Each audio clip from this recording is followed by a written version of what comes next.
Good afternoon, and thank you for joining me here today. Last Friday, I delivered the budget statement for fiscal year 2020-21, a budget that was designed to provide relief to those people that it needed most, as well as get the economy moving. The best way to get the economy moving is by increasing employment and also ensuring that people have more money available to spend.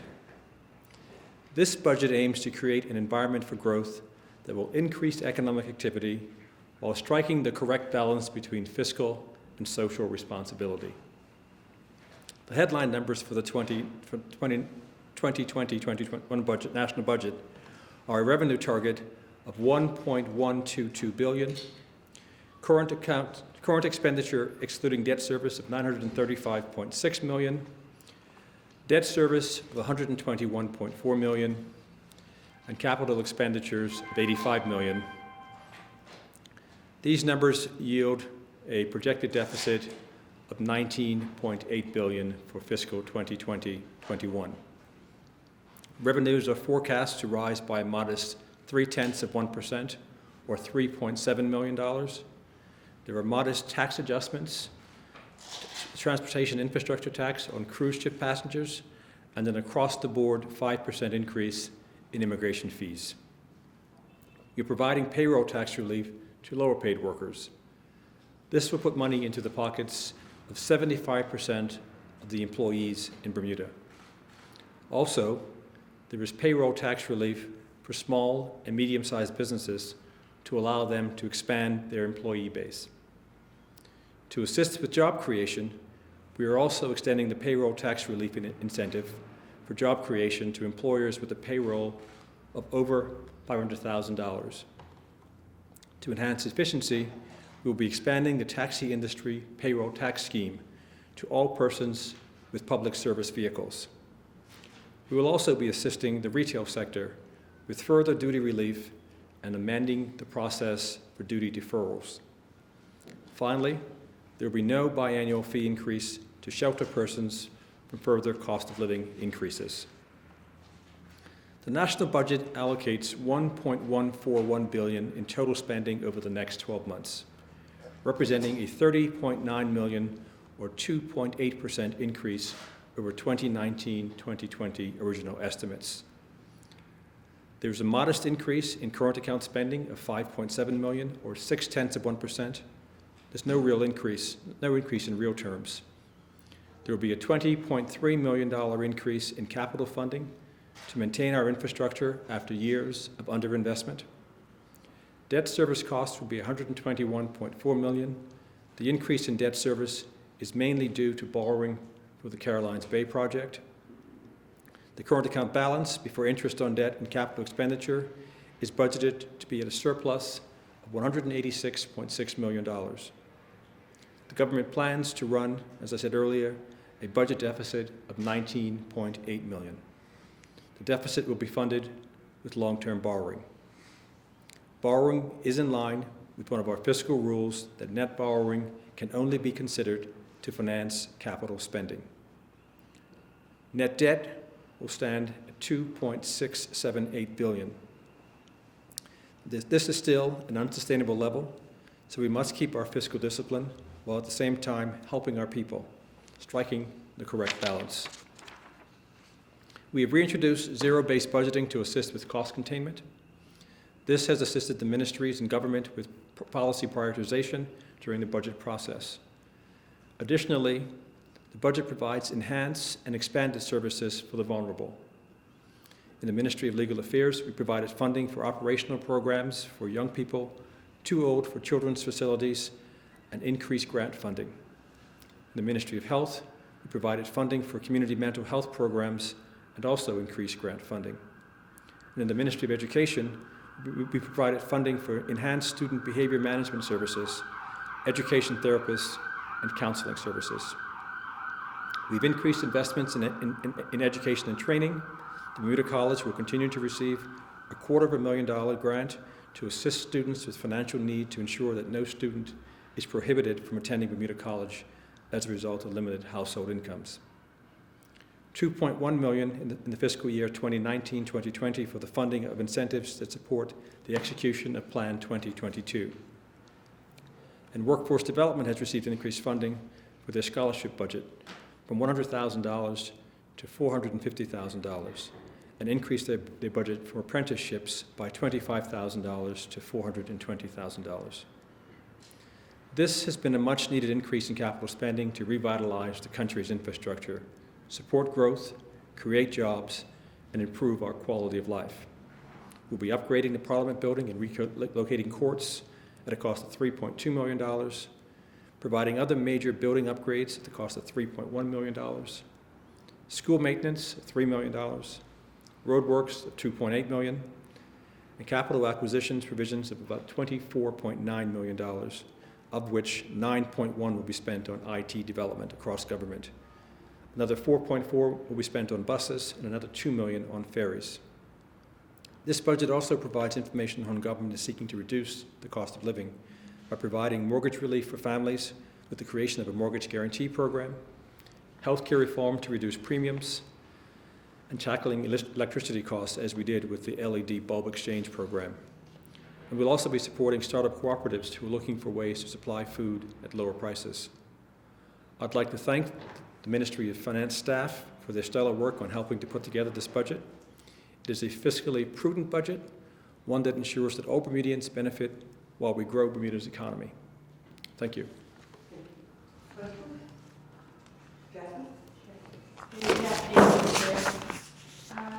You mentioned that this budget was designed to provide relief to those who needed it. But my question is, where is the sacrifice in this budget? Where is the funding going to come from for the community clubs and for the $1 million for revitalization in St. George's?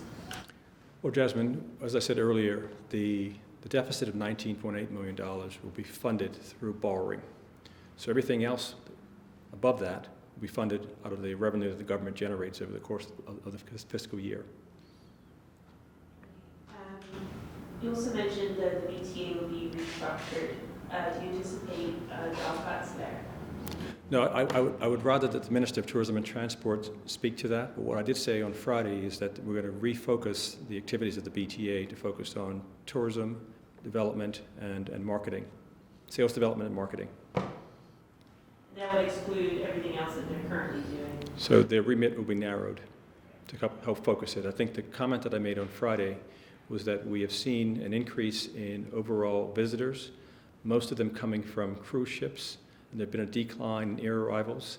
And the preference for the country, for the hotels and the rest of the economy is to get the higher value air visitor as opposed to more and more cruise ship passengers. I think we probably have reached near capacity on cruise ship passengers, so the strategy needs to be focused on how do we get more air visitors here. And speaking of the 60-40 changes, some have criticized it as not making much of a difference. Do you anticipate that change being impactful on the business community? Well, Jasmine, last year I predicted a surplus, and I kind of missed it a little bit. So I'm not going to get into predicting business. What I will say is this. As the Minister of Finance, I have fairly broad discretion on the granting of exemptions to the 114B rule, which is the 60-40 rule. I've seen no great path of people with ideas looking for exemptions to the existing law. We have reset the threshold, taking it from 40% up to 60%. I'm hopeful that it will encourage some activity. But we still stand here ready, willing, and able to welcome new business here and be supportive of that. You were at the budget breakfast today held by the Chamber of Commerce.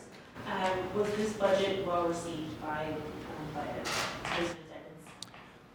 I would say, based on the reception in the room, it was fairly well received. This is my second budget, of course, and I think similar to last year's one, people were pleased with it. They thought it was balanced. Was there any particular concern about the 5% increased immigration fees? Was that expressed as a concern? I didn't get any expressions of concern around that. Now, I would say this.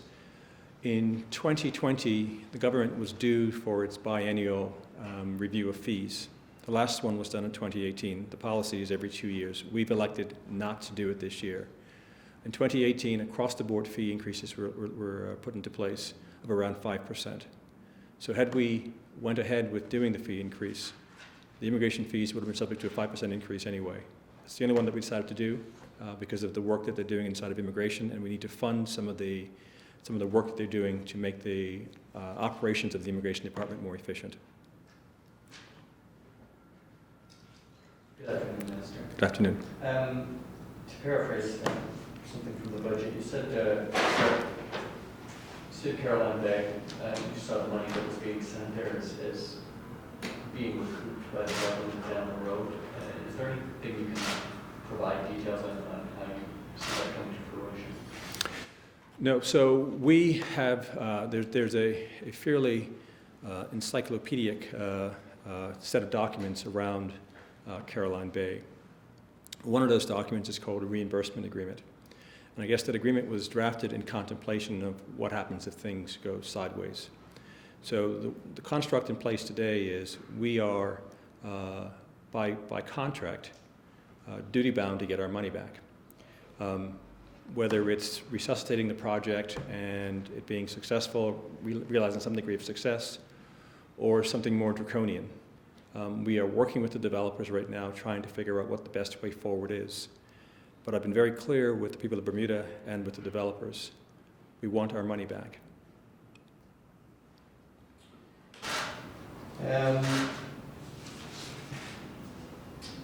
Immigration. I know obviously it doesn't fall under your specific agreement. Do you have any insight on whether immigration reform legislation is forthcoming? And if not, can you talk a little bit about what the greater need for immigration reform as it relates to Bermuda's economy is? You're right, immigration is not my remit. Yeah. However, having said that, I know that it has been an issue front and center for the Minister of National Security over the course of my 15 months as being a member of the Cabinet. Immigration is a very complex, emotive issue in Bermuda, not just Bermuda, kind of around the world, and it needs to be done in a way that is sensitive to all the concerns expressed by various stakeholders. It's difficult to do.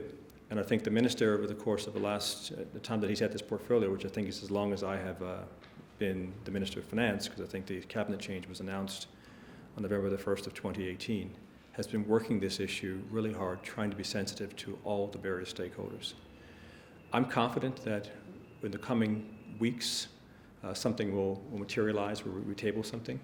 But I don't want to get ahead of the minister in terms of forecasting kind of what his exact timing is going to be.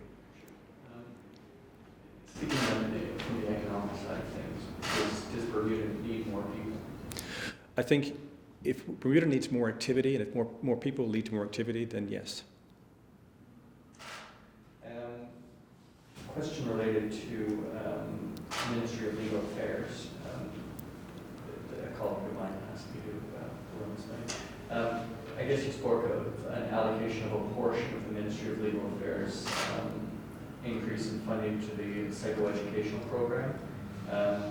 Does this represent a renewed commitment to the use of the overseas therapeutic facilities?